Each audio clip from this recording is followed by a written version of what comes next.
Brooke's story is that she won a contest to guest host with the morning show guy. This is stationed in Nashville, right? And she instantly fell in love with radio. Well, you were a good listener, and then you turned it into your career. Today, Brooke co-hosts the Brooke and Big Morning Show on Lincoln, Nebraska's B107.3, and she's the afternoon host of Froggy 98. She's also the voiceover announcer for the 57th Annual ACM Awards, currently streaming on Prime Video. Our next panelist is the esteemed Rico, a producer, performer, comedy writer, broadcaster, storyteller. There's a lot you do, Rico. He's also VP of Content Development and Syndication for Skyview Networks. He's championed multicultural content and brought impactful shows to the marketplace. And with 25 years in radio, which is amazing because you're only 28. I'll take it. Rico has an innate sense of what works on today's audience. He's created and produced legendary shows in top 5 markets, including On Air with Ryan Seacrest, The Dana Cortez Show, Nick Cannon Radio, ABC's The Deja Vu Show, and the world-famous Carmen Calls. And then finally, Kincaid, who was the host of Kincaid in Dallas.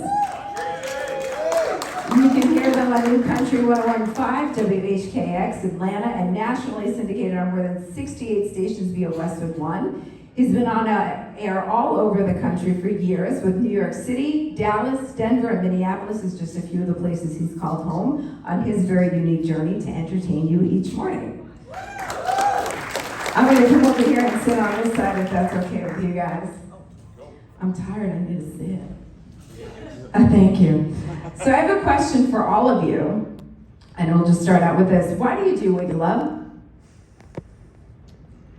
I love the reaction we get. I love bringing my silly, stupid life and making people just feel better about themselves. I got the best email in my entire broadcast career about 3 weeks ago, and Dallas knows about this. We had a listener say, "Oh my God, I was headed to work, you made me pee myself in traffic and I had to go home." Urine incontinence is the highest compliment you can give anybody. You made me pee myself, and she was happy about it. Leather interior, so she was okay. But my God, if that doesn't speak to your show and instant reaction of urine incontinence, so that's my answer. That's my new life goal, by the way. It should be. Rico, what about you? Why do you do this crazy thing we do?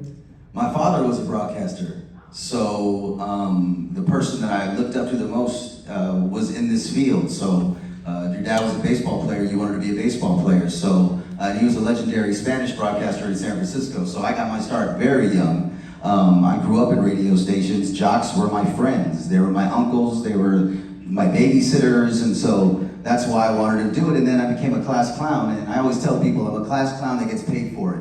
That's what I do for a living, right? And the things that used to get me kicked out of class and grounded and things, that sort of thing now, helps me, raise my family and pay my bills. And now working with talent like the Dana Cortez Show, Nick Cannon, B-Dub Radio, CT40, all these wonderful, wonderful people, I get to play with my friends every day. That's why I do it. Yep. I just won a contest, and I just stuck with it.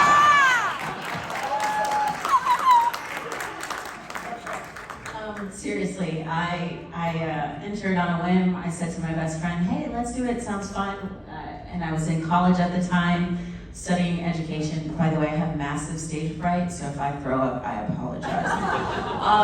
So I went, I did it one time. It was 1025 The Party in Nashville, and I was like, oh my God, I think this is it. And I changed my major, and I was like, this is what I've got to do with my life now. And my story is kind of opposite of Kincaid's. I had a letter from a listener who said, thank you, my dad passed, and being with you every morning helped me cope. And I've kept that with me since. It really is amazing what that is, your experience, Kincaid, or yours, Brooke, which is, it's just great. They're very different. Yeah, thank you. I mean, she passed urine, and I'm just gonna let it go. Sorry.